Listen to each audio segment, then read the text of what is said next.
Hello everyone, a very warm welcome to study IAS. I hope you are doing well.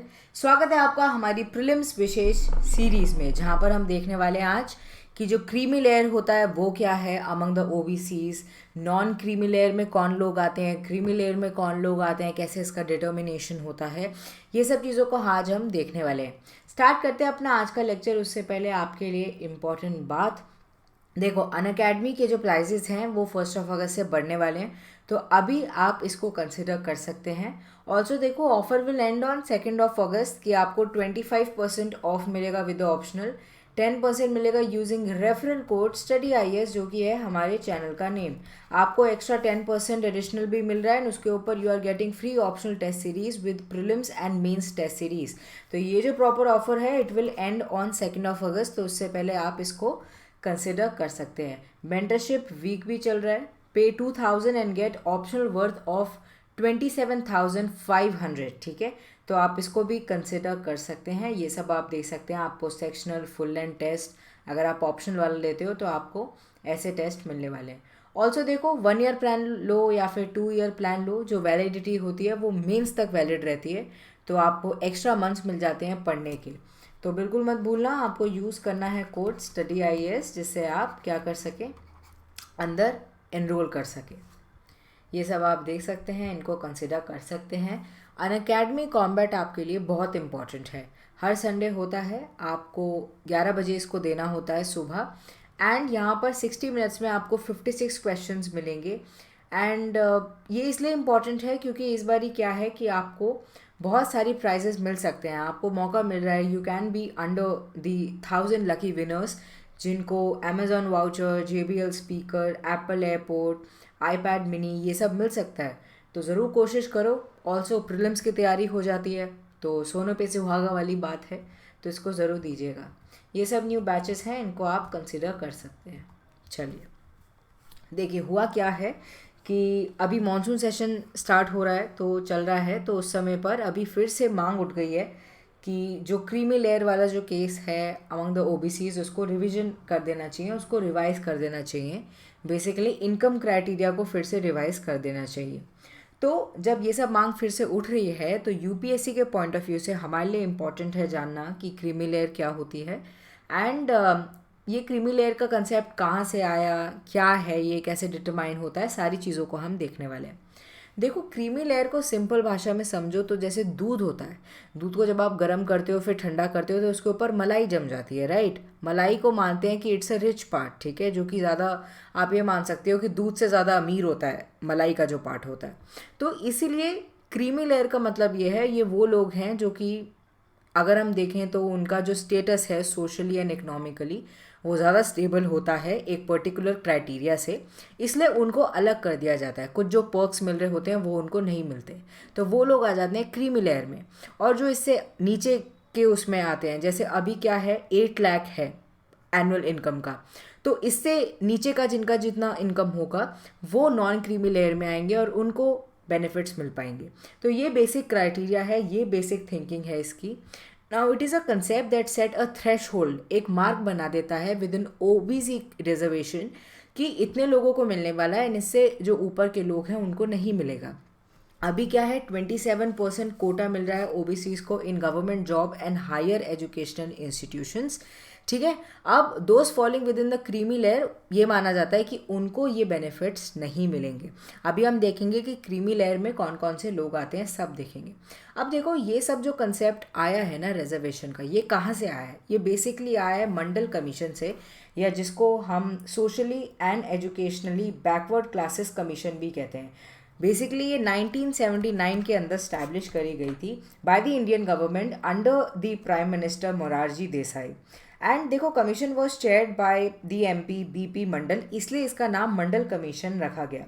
ये इसलिए बनाई गई थी जिससे ये आइडेंटिफाई करे socially and educationally backward classes को जो कि इंडिया के अंदर रह रहे हैं, एंड कंसिडर करे कि उनको रिजर्वेशन मिले, जिससे एक मीन्स मिल जाए उनको कि वो कास्ट इनइक्वालिटी, डिस्क्रिमिनेशन, इन सब से उभर सके, ठीक है। इसीलिए मंडल कमीशन बनाई गई थी। एंड इसी के बाद से ये हो गया था कि 27% रिजर्वेशन मिलेगा socially and educationally backward classes को, ठीक है, सिविल पोस्ट एंड सर्विसेज, इन सब चीज़ों में। बट लेटर क्या हुआ हुआ, इंदिरा साहानी केस आया, एंड इंदिरा साहानी केस जब 1992 में आया, उसने 27% का जो रिजर्वेशन था फॉर ओबीसी, उसके अंदर कहीं ना कहीं एक्सक्लूजन ला दिया क्रीमी लेयर का, कि इससे ज़्यादा की अगर किसी की इनकम है या उनके बेसिकली पेरेंट्स के पोस्ट पे भी डिपेंड करता है, तो वो उनको ये बेनिफिट नहीं मिल पाएगा। ठीक है, तो दो केसेस इंपॉर्टेंट है आपके लिए, एक तो मंडल कमीशन इंपॉर्टेंट है और दूसरा Indira Sahani case 1992 is very important. अब देखो इसको डिटरमाइन कैसे किया जाता है। अगर हम इंदिरा साहानी केस के अकॉर्डिंग देखें, ठीक है, तो वहाँ पे क्या हुआ था कि एक पर्टिकुलर कमेटी बनाई गई थी which was headed by justice RN Prasad, and इसलिए बनाई गई थी जिससे वो क्या कर सके, it can fix the criteria for determining the creamy layer. ठीक है, 1993 में department of personal and training DOPT ने बेसिकली लिस्ट आउट कर दिए कि ये लोग हैं जिनको बेनिफिट्स जो हैं, जो रिजर्वेशन है वो नहीं मिलेगा। उसके अंदर आते हैं लोग जिनकी पर्टिकुलर कोई रैंक है, कोई पर्टिकुलर स्टेटस है, कुछ इनकम है, ठीक है, इसके बेसिस पर, और उनके जो बच्चे होंगे उनको ये चीज़ नहीं मिल पाएगी। अब देखो यहाँ पर हम बेसिकली देखते हैं कि वो है क्या। For those who are not in government, उनका करंट थ्रेशहोल्ड इनकम का क्या है, 8 लाख पर ईयर। ठीक है, और एक चीज़ याद रखना, ये हमेशा से 8 लाख नहीं थी, धीरे धीरे धीरे ये बढ़ी है। जैसे 1993 में it was just 1 lakh annual income, 2004 में इसको रिवाइज किया गया, ये 2.50 लाख हो गई। फिर उसके बाद 2008 में रिवाइज किया गया, ये 4.50 लाख हो गई। फिर 2013 में इट बिकेम 6 लाख, एंड 2017 में 8 लाख बन गया। तो अभी तो अगर हम देखें तो इसको रिवाइज हो जाना चाहिए था, क्योंकि ऐसा क्या कहा गया था बाय DOPT कि एवरी 3 ईयर्स इसको हम क्या करेंगे, इसको रिवाइज करेंगे। बट पैंडमिक आ गया, हमें पता है वैसे ही बहुत ज़्यादा हमारे देश ने, पूरे वर्ल्ड ने ही बहुत अलग सी एक क्योटिक सिचुएशन देखी है, इसलिए ये पॉसिबल नहीं हो पाया, इसलिए अभी फिर से मांग उठ रही है।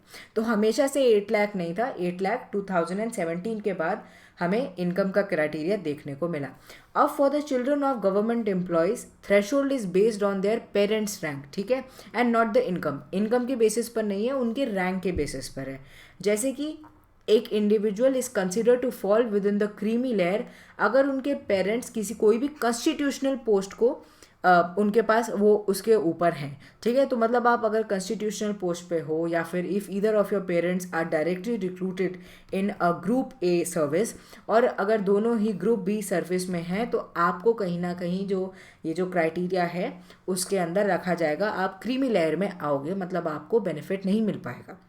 If the parents enters group A through promotion before the age of 40 की उम्र से पहले अगर वो ग्रुप A में प्रमोशनल बेसिस पर चले जाते हैं, their children will be in the creamy layer, ठीक है, उनको भी नहीं मिलेगा।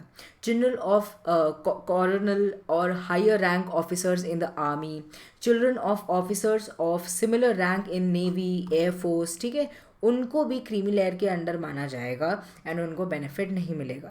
तो ये चीज़ आपको याद रखनी है, 8 लाख पर ईयर के जो क्राइटेरिया है that is important. Also group A services में है, ग्रुप B सर्विसेज में है आपके पेरेंट्स, बेसिकली रैंक के बेसिस पर, या कॉर्नल है या हायर रैंक ऑफिसर हैं, इन सब के बेसिस पर जो क्रीमी लेयर है उसको डिटरमाइन किया जाता है। अब देखो यहाँ आप इस इमेज के थ्रू भी, डिपिक्शन के थ्रू समझ सकते हैं कि जो क्रीमी लेयर के लोग हैं वो कौन आएंगे। देखो जो ग्रुप A में है, ग्रुप B में है, बिफोर द एज ऑफ 40, वो कहीं ना कहीं क्रीमी लेयर में आएंगे, एंड नॉन क्रीमी लेयर में वो आएंगे जिनकी gross annual income above 8 lakh नहीं है, ठीक है, they will be under non creamy layer, and अगर 8 लाख से अबव है तो you will be under the creamy layer in OBC category. ठीक है, तो ये चीज़ आपको याद रखनी है। ऑल्सो देखो हमारे कॉन्स्टिट्यूशनल प्रोविजंस में अगर हम देखें तो आर्टिकल 15 क्लॉज 4, 16 क्लॉज 4, 360 क्लॉज 1, ठीक है, इन सब में कहीं ना कहीं बैकवर्ड वर्ड का डिस्क्राइब किया गया है। फिर 15 क्लॉज 4 एंड 16 क्लॉज 4 में हम देख सकते हैं कि ये बोला गया है कि special provision can be made by the state for the welfare of socially and economically backward classes. ठीक है, तो इसी बेसिस पर क्या किया जा रहा है कि कोशिश करी जा रही है कि उनको बेनिफिट प्रोवाइड हो सके। ऑल्सो आर्टिकल 16 कहीं ना कहीं इक्वालिटी ऑफ अपॉर्चुनिटी की बात करता है, बट जिनको बेनिफिट नहीं मिल रहा है, जिनका सिचुएशन ठीक नहीं है, हमारा जो कॉन्स्टिट्यूशन है वो हमेशा कहता है कि स्टेट कैन टेक डिसीजंस जिससे उनका फ़ायदा हो सके। ठीक है, हम पॉजिटिव डिस्क्रिमिनेशन में बिलीव रखते हैं। तो ये था पूरा criteria of reservation of OBCs and also creamy layer, non creamy layer कैसे डिटरमाइन होता है। एग्जाम पॉइंट ऑफ व्यू से आपके लिए इंपॉर्टेंट था, इसलिए हमने आज इसको डिस्कशन में लिया। This was all for this video. ऐसे ही आप हमारे साथ इन्फॉर्मेशन को गेन करते रहिए। Do not forget to hit the like button and also share it with your friends. Also subscribe to our channel. Thank you.